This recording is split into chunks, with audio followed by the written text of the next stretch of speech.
Okay, in this video I want to talk with you about simplifying expressions or simplify expressions, and basically this is a way to kind of make expressions more condensed or making them more simple basically.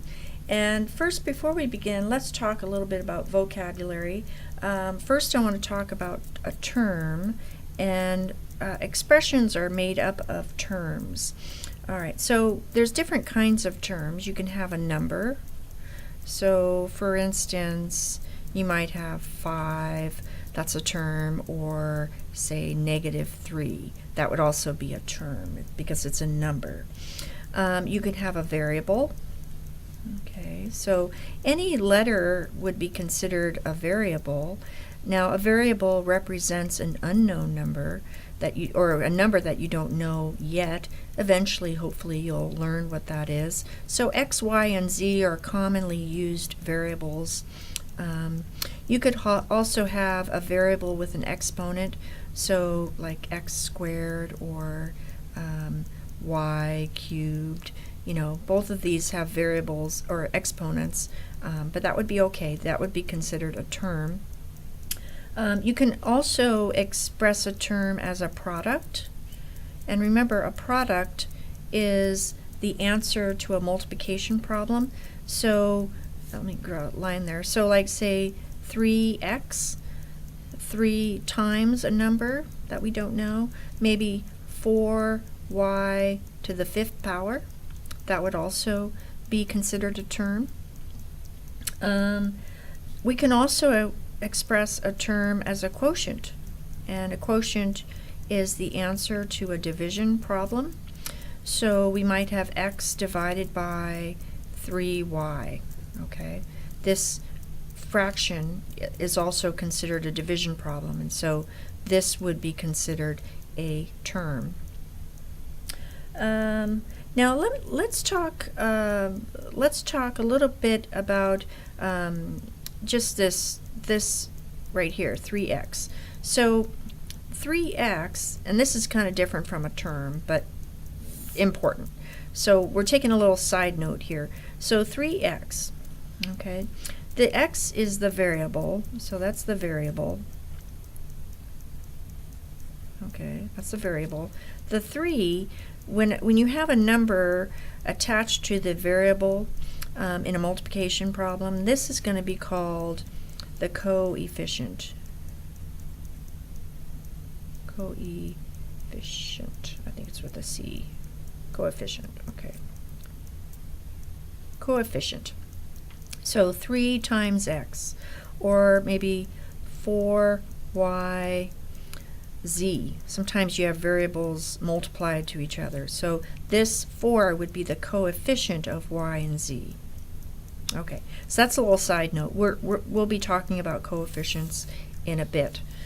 Okay, the other thing I want to share with you is, well, to simplify expressions, basically we're going to make the expression more simple, and by doing that we're going to combine like terms. So combine like terms. So like meaning similar. Okay. And so as an example, there are 2 things you want to look at. So say we have 2x squared minus x squared. We could combine these 2 terms because, and this is the reason why, 1, they have the same variable,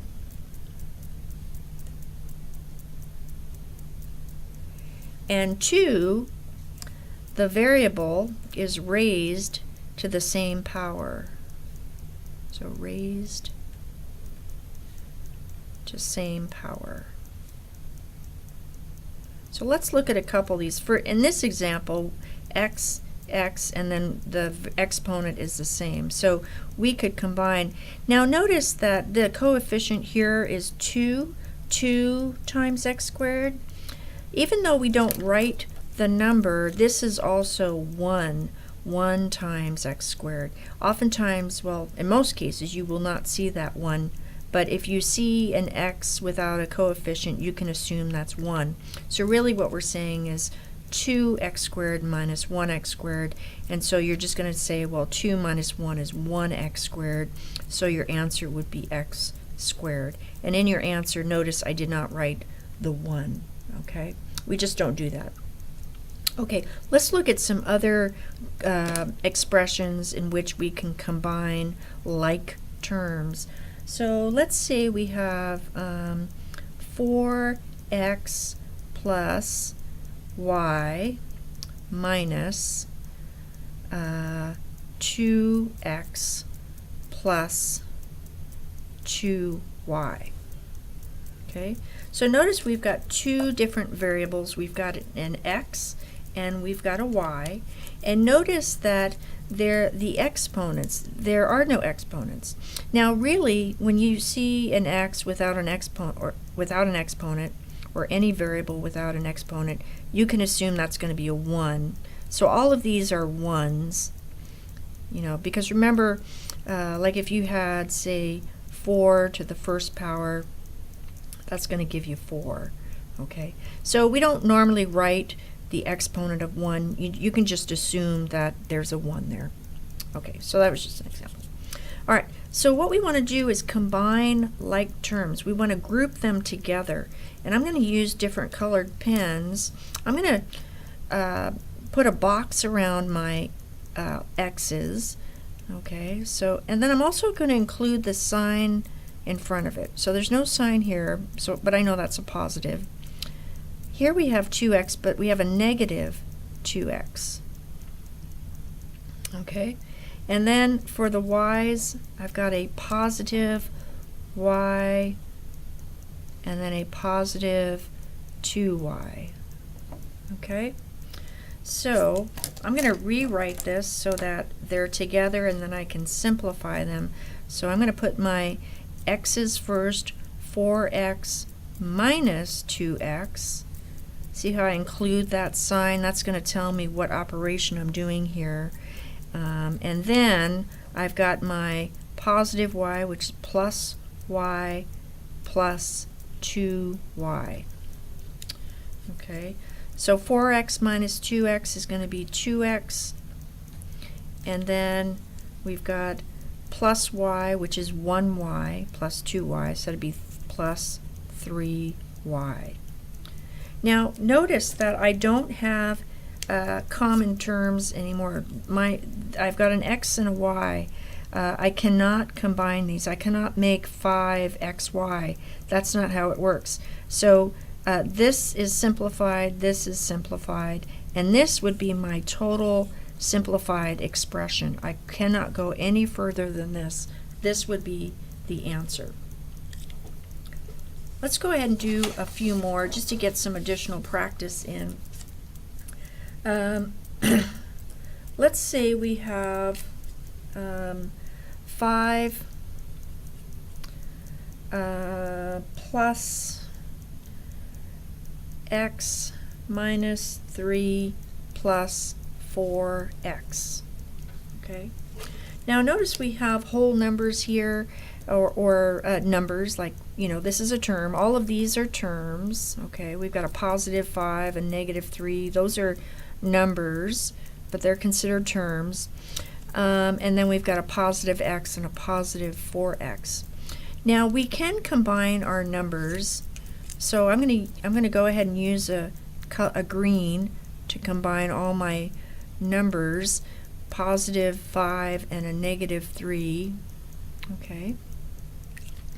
And then I have all my x's. Okay, so positive x, positive 4x.